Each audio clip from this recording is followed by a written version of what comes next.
বাইকের ভিডিও তো অনেক দেখেছেন, আমার আমার ইউটিউব চ্যানেলে অনেক ভিডিও আছে আমার মোটো ব্লগিংয়ের। তো আজকে ফার্স্ট টাইম আমি আমার গাড়িতে বসে ব্লগ করছি।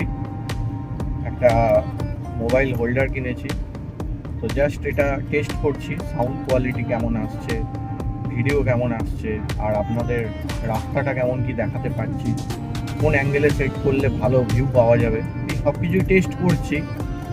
জাস্ট একটা প্রিলিমিনারি স্টেজে আছে আমার এই এক্সপেরিমেন্টটা। আর আগামী দিনে কথা দিলাম আমার মোটো ব্লগিং মানে আমার বাইকের ব্লগ আপনারা তো দেখতে পান, ওটা থাকবেই। পাশাপাশি আমার গাড়িতে করে ঘোরার যে ট্রাভেল ব্লগগুলো সেগুলো এবার থেকে আপনারা দেখতে পাবেন। আমি সেট আপ রেডি করছি। তো আজকে আমি এখন যাচ্ছি চন্দননগর সকালবেলা। এখন টাইম হচ্ছে 10টা 10, আর আমি আছি এখন বালি রাজচন্দ্রপুরের কাছে। এখনই লাগালাম পুরো সেট আপটা দেখে, মানে রাস্তাটা যেহেতু ফাঁকা এখানটা, তাই আমি একটু টেস্ট করছি। অবশ্যই আপনারা যারা ড্রাইভ করবেন কেয়ারফুলি ড্রাইভ করবেন। এমন নয় যে ব্লগ করার জন্য আপনারা রাস্তা দেখছেন না, শুধু ক্যামেরার দিকেই দেখে যাচ্ছেন, এরকম কখনোই করবেন না। চোখটা অবশ্যই সামনের দিকে সবসময়, পেছনের দিকে এবং ডান দিক বাঁ দিক একদম চারিদিকেই যেন থাকে। কারণ বাইক আমরা যখন চালাই, বাইকের ওপরে বসে থাকি, পুরোটা ওপেন থাকে, তাই আমরা অনেক কিছু দেখতে পাই। কিন্তু গাড়ির মধ্যে যখন থাকি আমাদের কিন্তু একটা ঘরের মধ্যে থাকার মতো। তাই এখানে কিন্তু ওয়ার ভিএম, আইআর ভিএম এবং আপনার উইন্ডশিল্ড সামনের দিকে, এই সমস্ত দিকেই কিন্তু আপনাকে খেয়াল রাখতে হয়। তো আপনার পঞ্চ ইন্দ্রিয়কে আরও বেশি সক্রিয় করতে হয় গাড়ি চালানোর সময়। আমি এটা ফিল করেছি।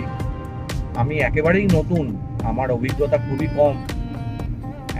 এত কথা হয়তো আমার মুখে বলাটা ঠিক নয়, তাও আমি এই জাস্ট 2 মাস হয়েছে আমি ড্রাইভ করছি গাড়ি। এই 2 মাসে আমি যতটা শিখেছি, যতটা বুঝেছি, আমি শেয়ার করছি আমার অভিজ্ঞতা। দেখো সামনে জ্যামটা দেখো খালি। এই জায়গাটা আজকে হঠাৎ কেন এরকম জ্যাম হলো আমি জানি না। হঠাৎ জ্যাম, এত জ্যাম কিসের, কি জন্য? মারাত্মক জ্যাম,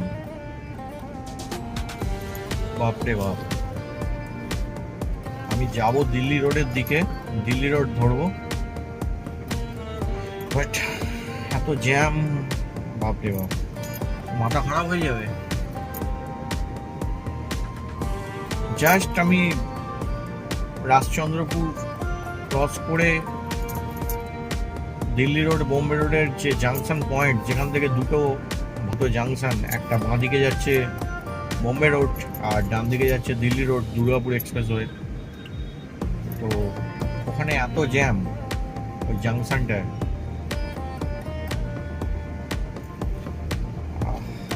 জানি না কখন পৌঁছবো। এই জ্যাম কাটিয়ে উঠে বাইকে থাকলে তো এদিক ওদিক থেকে জাস্ট বেরিয়ে যাওয়া যায়, কিন্তু